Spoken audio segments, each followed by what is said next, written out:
What's your best fire me, I ducking dare you moment from work? I was 17 and working part-time at a fast food restaurant. Someone wrecked the men's restroom, shat in the urinal, rubbed shit all over the wall. The manager came out and told me to clean it. I refused. She threatened to fire me, to which I laughed in her face and told her you can clean it yourself or you can lose an employee and still clean it yourself. I don't need this job.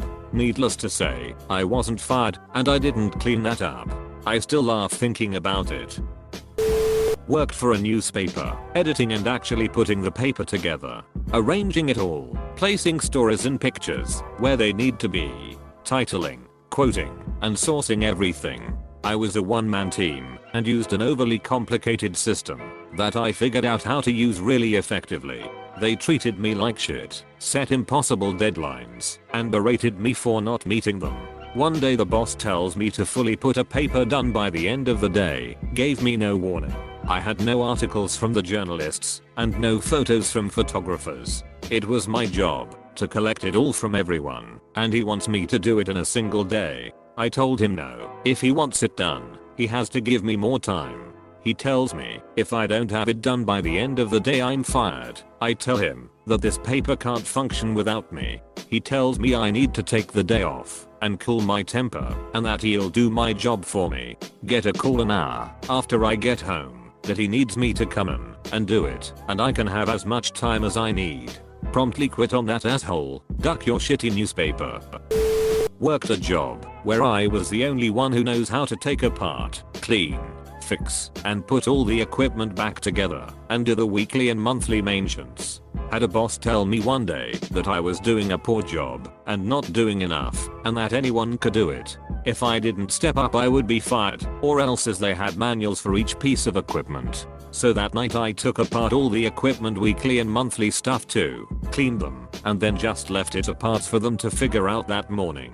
Then I turned off my phone after getting home for the entire day as I had the day off. When I turned it back on the next day I saw that I had initially received angry texts ordering me to return and put everything back together. This lasted an hour. Then texts saying I risked being fired. Then texts begging me to return.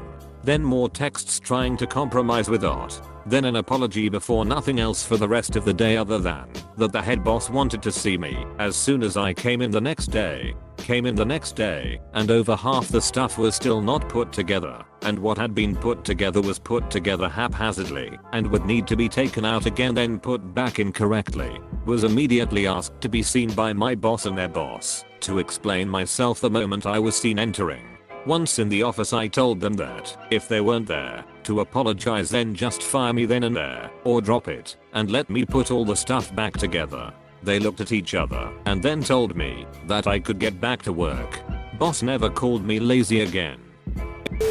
I once called in sick to my part-time job at Club Monaco. My manager told me that if I couldn't find anyone to cover my shift, I was going to be fired. So I FaceTimed her from the and had the doctor explain to her that I needed an MRI cause they wanted to make sure I didn't have a brain tumor. When I was 17 I worked a summer holiday job at Pizza Hut. I had transferred to my hometown restaurant from my university town restaurant. I was there for 5 weeks and hadn't been paid yet. The deckhead boss claimed it was because I gave him the wrong employee number. I hadn't. Anyway, after 5 weeks of no pay I rang him on New Year's Eve, i.e. busiest night of the summer, and said I wasn't coming to work because I wasn't a volunteer and I wasn't going to work for free. He told me if I didn't go to work I may as well not come back as I would be fired. I didn't go to work and had a fun New Year's instead.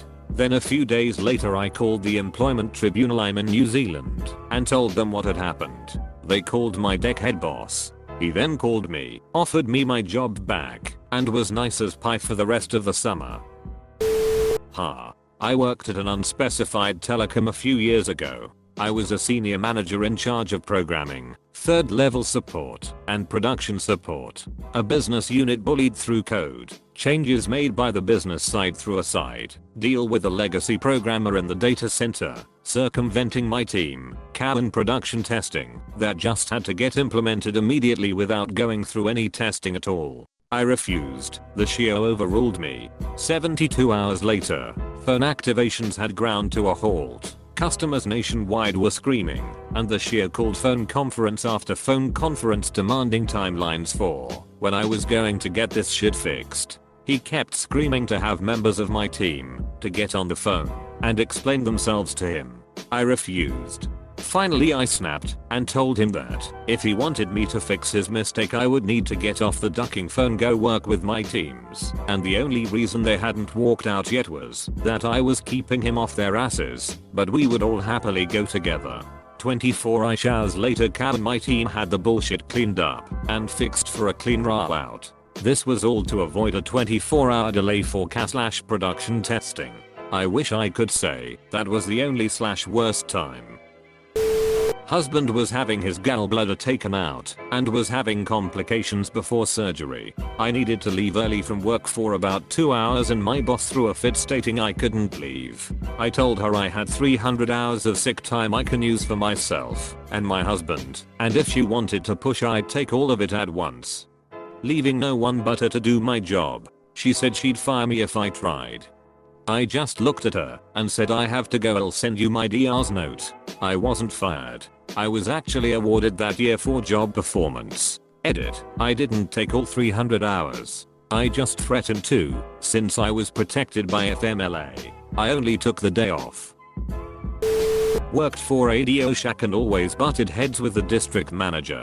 He wanted me to use these ridiculous sales techniques that might work in a big city, but were really pushy. The year he became RDM I won a contest for best salesman in the whole company, out of about 14,000 employees, and I did it without being pushy and forcing stuff on people.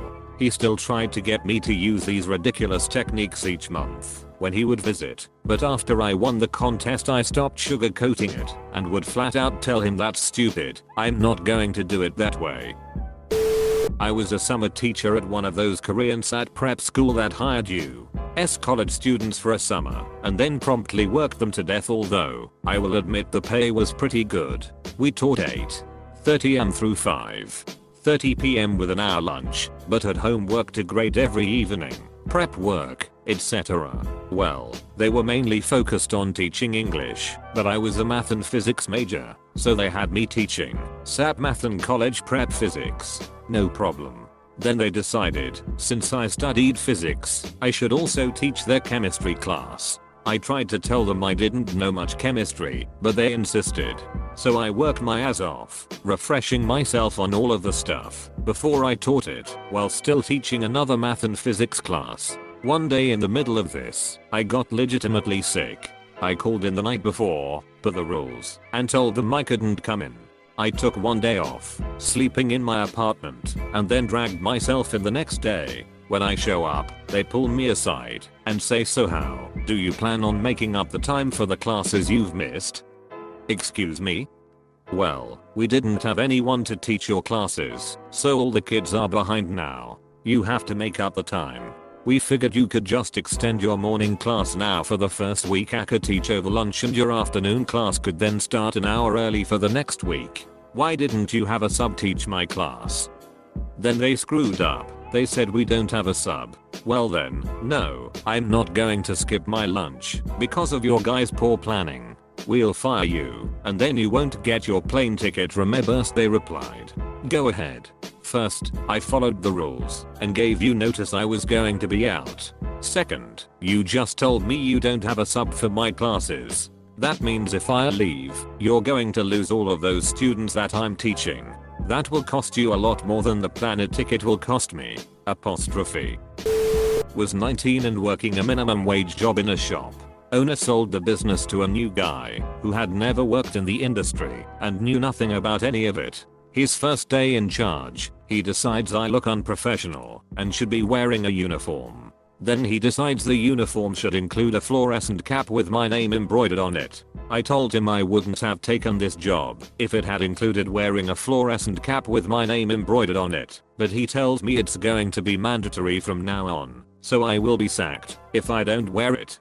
Fine by me, I'll be leaving for any other job which pays exactly the same, but doesn't make me wear a ridiculous hat, and I'll take with me my good relationships with all our contractors and suppliers, and my knowledge of how the duck all year equipment actually works. Reader, he didn't fire me. Nor was I presented with a spiffy new hat when all the other employees got this. I did leave about 2 weeks later though, as he was an insufferable twat face with a real anger issue and was impossible to work with. Was very tempted to pop in and visit wearing a cap with my name on, but I didn't want him to die from rage.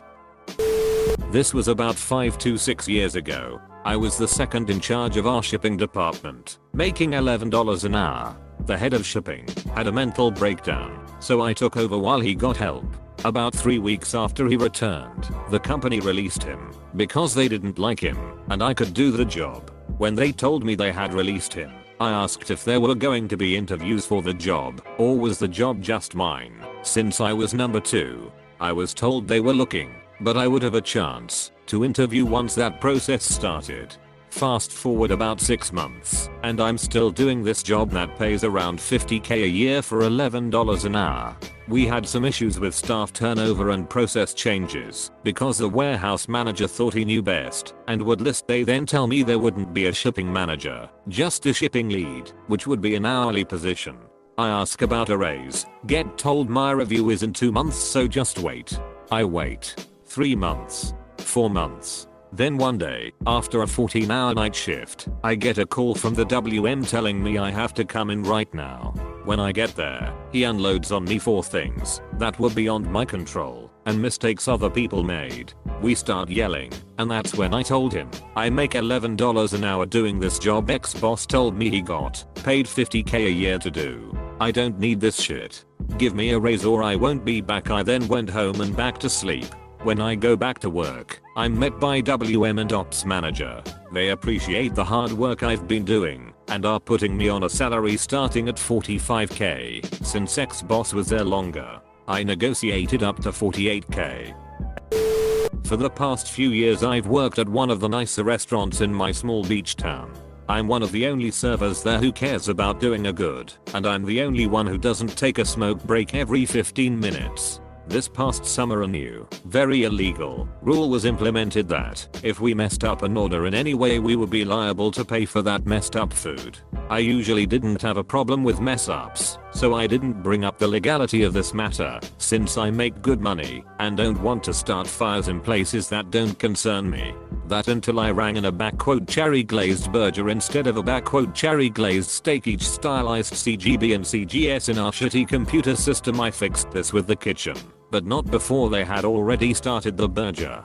I told my manager and she just gave me a disappointed and told me that the rules are the rules. I then dived into both federal and state workers' rights code and told her she would never see me again if I found any money out of my tips at the end of the night. Never had a problem fixing an order again. Was working in a restaurant. Already knew I was sick, but our managers were assholes and I knew if I called in they'd be extremely pissy. Showed up to work around 8 am. By 9 am I knew I wasn't gonna last the rest of the day. Managers still made me stay. Around 9:30 I was pre-bussing my tables and just the sight of half-eaten food pushed me over the edge. Managed to hold my vomit until I got to the dishwashing area, but puked in a trash can immediately after putting my plates down. A co-worker saw me and vouched for me. When I went to tell my manager I was leaving for the doctor, he said, even with the doctor's note, if you leave work today you'll be fired. I said, you have human waste in a kitchen trash can and haven't even done anything about it. It's on camera. I'm leaving. Showed up for work a few days later and didn't hear anything about it. Ended up quitting a few weeks later for a job at a couple considerably higher scale restaurant.